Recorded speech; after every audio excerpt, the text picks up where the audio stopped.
السلام عليكم ورحمة الله وبركاته. ازيكم يا حبايبي؟ عاملين ايه؟ يلا المجنونة جت. انتوا عاملين ايه يا حبايبي؟ يا رب تكونوا بخير. النهاردة بقى ايه عملت لعيالي؟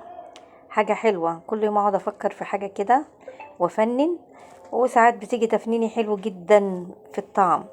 مش مهم الشكل، المهم الطعم. اللهم صل وسلم وبارك على سيدنا محمد. هنا عملت لهم تورتايه كده شكلها حلو وشكلها جميل كده. انتوا بقى اللي هتقولوا ان كانت حلوه او وحشه.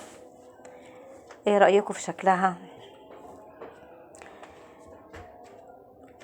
عملتها بقى طبعا انا بعملها على فكره يا حبايبي كيكه عادي، يعني مش بعمل زي ما بيقولوا 10 بيضات و20 بيضه. هم ال3 بيضات 4 بيضات بالكتير لو انا هعمل صينيه كيكه جنبها.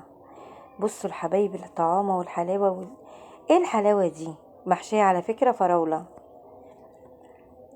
الفراولة طبعا انا قلت لكم قبل كده ان انا بجيب الفراولة وبنضفها وبغسلها كويس، وبروح حاطه لها معلقتين ميه كده بس، واحط السكر واسيبها بقى ايه تضرب نفسها بنفسها بقى وتستوي وتتمنكش كده وتبقى ايه. بيقولوا ايه حاجه حلوه يعني. المهم ايه، مش هقول لكم على الطعم والحلاوه. بصوا الحلاوه يا حبايبي، ايه رايكم؟ هنا بقى ايه كنت جايبه ايه؟ طبعا انا بطلت اجيب بصراحه الكريمه السايبه، لقيتها ماليش حظ فيها. ضربت الكيسين الكريمه بتوعي، كيس الكريمه بتاعتي.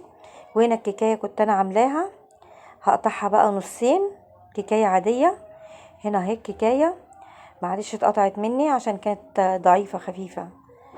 وجبت بقى الفراوله اللي انا قلت لكم عليها، اللي انا عاملاها منضفاها وحاطه لها حبه سكر، وسبتها تاكل نفسها بنفسها، بتدي طعم حلو قوي. واليومين دول يومين الفراوله. هنا الكريمه لما ضربتها هسويها بقى كويس. بنت ابني واقفه جنبي مني بتقول لي ما تخلصي يا تيتا عشان ناكل.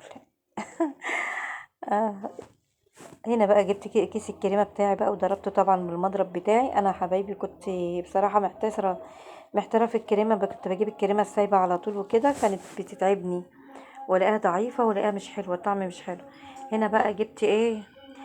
كوبايتين دقيق. انا كنت مزوده شويه، كوبايتين دقيق ونص، عشان انا زودت عشان بعمل صينيه صغيره كده. تاني يعني انا عامله صينيه للتورتايه وصينيه تانية للبتاع. ونزلت هنا ب4 بيضات، 4 ولا 3.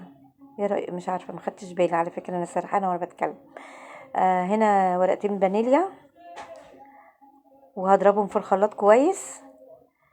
و هحط بقى ايه حبه زيت، نص كوبايه زيت، عشان انا بقول لكم مزوده الدقيق شويه.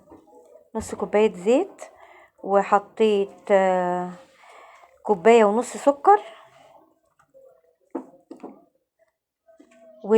يعني معلقه خل صغيره. وحطيت معلقه خل صغيره، اللهم صل وسلم وبارك على سيدنا محمد.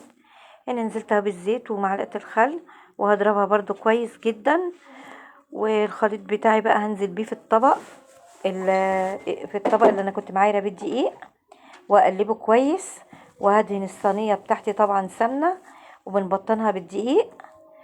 وما تنسوش يا حبايبي اللي ما اشتركش في القناه يشترك في القناه، واللايكات بتاعتكم الجميله. يلا بقى ايه، اوريكم اللايك فين ولا اوريكم التعليق فين عشان تروحوا تعلقوا؟ يلا عشان انتوا بتسعدوني، وربنا يسعد قلبكم، ورمضان سعيد. سعيد عليكم كلكم يا رب.